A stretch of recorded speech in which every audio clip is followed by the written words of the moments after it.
Mommy Wow is back.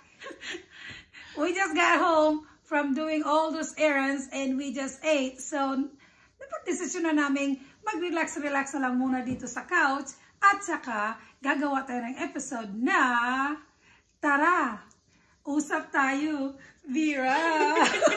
And I hope you will enjoy this episode. I hope everyone is doing well today. It is Tuesday, April 6th. Walang magawa sa buhay kasi bored na bored, spring break.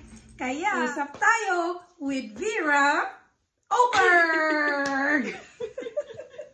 Enjoy mga kabanding sa episode natin na ito. I will see you later!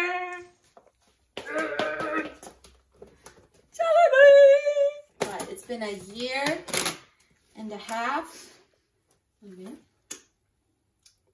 And it's also not just good food, it just reminds you of being in the Philippines. So it's like you're getting a bit of the experience. Because I was supposed to be in the Philippines since last year.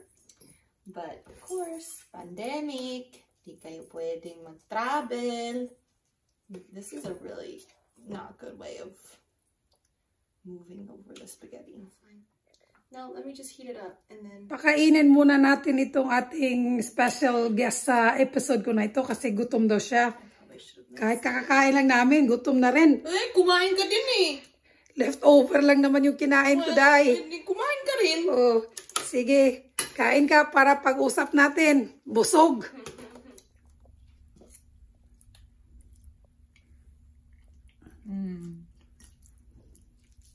Tastes like home. Tastes like Jollibee. Tastes like Jollibee. I can't wait to have the chicken tonight. Explain mo nga na yung kursong natapos mo kasi marami nagtatanong ano daw yung natapos mo. Hindi ko masyadong ma-explain sa kanila kasi pati ako hindi ko naiintindihan. At saka pati yung kung ano yung minamasteral mo ngayon. Okay, so I graduated from Wofford College in May of 2020 with a bachelor's degree in history and international affairs, which means I got one degree, but I completed 2 programs. Basically, I always knew there's eventually, but even if there wasn't a pandemic, I could have gotten a job with my degree in law firms, with nonprofit governmental work. So that's why I wanted to major in international affairs, because I really want to work with government, mainly international governments, but if I needed to work in the US first through nonprofits or with the government, that'd be fine. So with my master's program, which is a master's of public policy and administration through American University in Washington, it's an online program, but that's the school that I'm getting it through. Like right now, the program is set up where you take a class every 8 weeks. So I have taken a class on public administration, which is just like the context and how public administration works. I've taken a class in legal administration, so what are your rights as a public administrator, and also what are the rights of individuals when they walk into a government building. I've taken a class on budgeting and finance, which is terrible.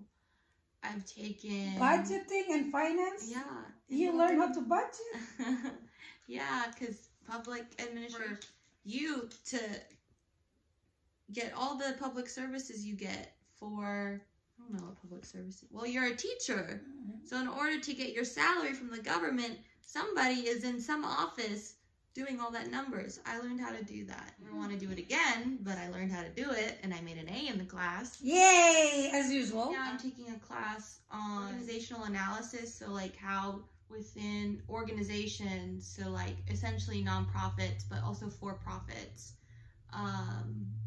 how people work together, that kind of thing. So all of that and a bunch of other classes that I'll take eventually, along with like a project-based practicum, I will be extremely qualified to work in any government organization. To do what? Well, like I said, for example, that's the $1 million question, isn't it? You think that there are a lot of people in public administration, you have no idea what they do, but what they do is ensure that people have access to government health care, that you as a government employee get paid not only that you as a government employee are being protected of your rights. People are working constantly. I have a lot of my peers currently work for different congressional groups. So a lot of these people, a lot of my friends already, like, because I'm probably one of the youngest people in the program. And so a lot of people, obviously, like many master's programs, they're already working 9-to-5s and our parents and everything. So like there's this one guy in his district, just different issues going on in their district. And then we have one lady who works for a congresswoman, and you think that these congress people are writing the bills by themselves. No, there's a team of 20 people behind them trying to figure out what their problems are in their state, how to write it, what to write, you know, what's legal, what's not legal. And that could be one of the jobs that you could be doing. Yeah, but I don't want that job. I would preferably like to work, I mean, in a perfect world, I would probably the State Department if I wanted to work in DC, because they work with foreign policy. I've always really wanted to work for UNICEF, which means I could end up anywhere. You know, start small with a local nonprofit or government organization, that kind of thing. But so that's kind of, really, I can get any job I want to. Okay. At least ngayon naintindihan ko na kung ano yung tinapos niya, kasi hanggang ngayon, or up to that point, 2 minutes ago, I really don't know what kind of job she wind up when she finishes her master's program, which, by the way, kailan man yan matatapos? Depending on if I continue taking, so my program, the way it's set up is you take one class every 8 weeks, and you, even through the summer. But I've been doubling up on classes because I have to have a certain amount of hours for my scholarship. So right now I'm ahead of the class that I originally started with. They're scheduled to graduate, I think, either beginning of next summer or end of spring, one of those. So if I could be finished by early next spring, but I think I'm going to take my breaks and graduate with the class of fall of 2020. So What's 2020? I started my program in fall of 2020. Right. Oh, so they would graduate in spring of 2022. Sorry. Right. The faster you finish it, the and better on top it is. of that, American University is not only in Washington, D.C., it's the hub for people and students like me. So I'm making a ton of connections. They're sending, maybe this would be easier. They send us every week, like, who's hiring, what's hiring, blah, blah, blah. But the thing with my majors qualifies me to work in the world of political science. But like the history major, aside from being a teacher or a professor, it really teaches you the skills to do a lot of different things. And so I think that's a big difference between my generation and your generation. Is like your generation, it was like you go to school to learn some kind of trade, or like go to school to be something specific. So like you went to school to become a teacher, that kind of thing. Whereas like get a certain degree and go into a different field. Yeah, but I think that still exists now. Right. There's a lot of parents that they want their child to be just a nurse or to be an engineer, which is problematic. Focused on one area, right? Because that's where the money is, and things like that. Also, money in a lot of other things. In your degree, it's like it covers a whole lot of things. It's just a matter of finding where you fit in. So we get recruiting newsletters. So like this one. So pretty much while you're studying, they're sending you They're sending us all of these different all of jobs. those. So if you want to apply as soon as before you even graduate, by the time you graduate, there'll be at least jobs. I have a friend right now who they applied for a job through these letters while they're taking my same program, and they got hired. I'm not looking to get a job right now. I have a great job right now, with 3 beautiful girls. Yeah, that's all she's doing right now. Yes. Taking care of children. And going to school. And going to school. And also taking care of her oldest son. My dad, I don't have any kids. I'll say that all the time. I'll be like, one time I was at Wofford when I was still babysitting Siler and like Tony and Lonnie's kids. And I was like, okay, yeah, great. I gotta go pick up my kid now. And she goes, Vera? I go, no. I'm a babysitter. I'm a nanny. Like, I'm gonna go pick up my kid from carpool, not my biological kid. She was like, oh, okay. And I say that all the time. Like, yeah, I have 3 kids, or I watch, you know, and because I have 3 kids that I nanny. But it's just a mouthful. Like, right. I don't need all of that. That's true. That is very true. I have 2 boys at home, Vernon, and the other name is Obi. Yeah, that's right. FBI, IRS, U.S. government. Oh, you should work for the IRS. I'm not working for the IRS. So we don't have... No. Many people are watching. Yeah, I didn't say the IRS is terrible. I just said working for them is terrible because I hate finance and money. And, you can hardly budget your own finances, right? No, thank you. Okay. Get that out person, policy, ensure that countries aren't fighting each other, that people are getting the social welfare that they need and deserve. This is like an application, something. They also have this like newsletter for women in politics. So a lot of these people are in Congress, senators. I don't think I want to. Lawmakers. Well, that's good. If you do work in Washington, D.C., at least I can go there anytime in the future. That's another thing, too, is that there are so many organizations that I didn't even know existed, and I'm learning about them through people that are in my program, like my peers and stuff. And they're telling me about all these jobs, and I'm like, I didn't even know that was a job. Like, somebody pays you to do that? And they're like, yeah. So, like, that's another thing. That one guy that I recently had to do a group project with, and I forget specifically what he does, but I just know that he works within districts and he's like a correspondent. What happens is you've got to have all these different organizations that gather data and numbers in order to send it to the congressman and be like, these are our issues. These are our problems. So like you've got organizations that work with getting data on health. You've got organizations that work on getting data on law enforcement, you know, getting data on a city, a state, so that it can then be shared with the congressman. Yeah, so there's this one accountability office. I didn't even know that was a thing. And I've been supposedly learning about this kind of area of expertise or whatever for like the past 4 or 5 years now, because government and history and international affairs has been my niche.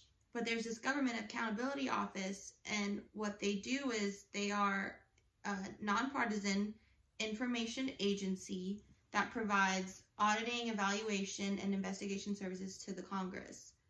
So I understand where the questions are, like what can you do? Because a lot of people don't realize that all of these jobs and positions and responsibilities exist to make the world work the way it worked.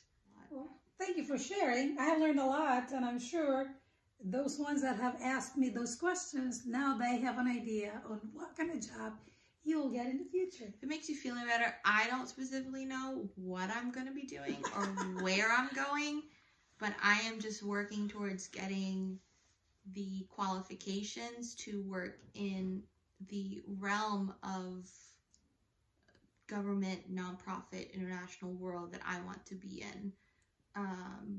So once I'm near graduation, I'll start applying for jobs and I'll let y'all know where I'm going. Yes. You will get updates too. And for those asking when I'm getting married, there is a pandemic going on, so I don't know when that's happening either. Because I'm always getting that question, like, oh, and I'm like, what do you mean when's the wedding? There's a pandemic. And like, there are a lot of people getting married now, which is great that they can do that, but I can't do that because where's my fiance? Okay. And where am I? In the United States. And am I allowed to travel to the Philippines? No. Okay. And you have the paperwork no, yet. I have not I absolutely have not, because I am a busy woman doing lots of things by myself. If God's will, it will happen. It will happen either sooner or later. This is also our promo for our reality TV show. Yes, soon. Because even me, I still ask that question before. All the time. And things like that. Because if it makes you feel any better, there are a million positions I could apply for. Awesome. And qualify for. That's right. There you go. And it also comes down to lack of knowledge. Like even me, I didn't realize how many jobs and opportunities there were within this world of government, nonprofit, international world. Until I was exposed to it and was like, oh yeah, I work for this, or I work for this, or I do this. So that's right. Lack of knowledge, about 99% will always take you to make the wrong choice. It's either in your career or even worse in your marriage life. Always, always find opportunities to educate yourself in any areas that you know you don't have enough knowledge on, so that you can make the right choice and you can make a wise decision in everything that you want to do. Anyways, what can I do with the Master's in Public Administration? Executive Director, which is the person in charge of making all of the decisions for a nonprofit for it to run. Development Director, which is which is in charge of fundraising. Membership, Advocacy, Public Relations, which is like the people who go out and talk to the public. Grant Administrator. Ayan, range of salary for an Looks good. Again, these are titles and a lot of people don't think of, like, wake up one day, oh, I'm going to be an executive director of a nonprofit. No, people, you got little girls and boys, you know, growing up saying, I want to become a veterinarian, or I want to become an engineer like daddy, or I want to become a nurse, you know, all those things. No one wakes up and says, I'm going to become an executive director of a nonprofit. But it's possible. That's all I have. So, thank you once again. So, nasagot na rin niya yung tanong ko for so many months. Kung ano ba talagang trabaho ang gagawin niya after she graduates her master's. One more I want to say is that if you are surrounded by family members who are pressuring you to follow a certain career path, I want to encourage you to, in a non-disrespectful way, tell them to stop and to follow your passion, because that is what I did. And I am very thankful that I have a supporting mother who, when I told her, Mom, I'm not pursuing psychology anymore, I don't want to be a doctor, she said, well, there was a long pause, and then she said, whatever you want to do, Vera, you do. As long as you can get a job still, I will support you. That's what my mommy said. Even though I know she really wanted me to still become a doctor. That's right. That's true. Well, you can still continue your studying after your master's. You can take PhD. So you can still be a doctor of something. Might not be medical doctor, but let's pray for that. God's will. I want to encourage everyone out there to always follow your passion, your heart. You should never feel forced to be a certain way or do a certain thing. And it can be hard when it's your family that's trying to push you and force you into a certain avenue. I promise you, it's not worth your mental health. It's not worth your happiness. You need to follow your heart and what you want to do and pursue in your life. That's true, because at the end of the day, or she'll have to live with whatever decisions she makes. Diba? I hope na hindi kayo nabobore sa mga information na yun. Kasi ako, I really learn a lot. Dito po nagtatapos ang ating episode. Tara, usap tayo, Vera. So, hanggang sa susunod nating episode, mga kabandings. Thank you for watching. For now, sign off muna si Mami Wow. At huwag kalimutan, happy-happy lang ang buhay. At saka, don't be stressed and forgive everyone. What? And huwag kalimutan, happy-happy lang buhay, at saka, forgive and bless and don't be stressed. Yay! Para happy tayong lahat. Until next time, love you all. Bye-bye. Dami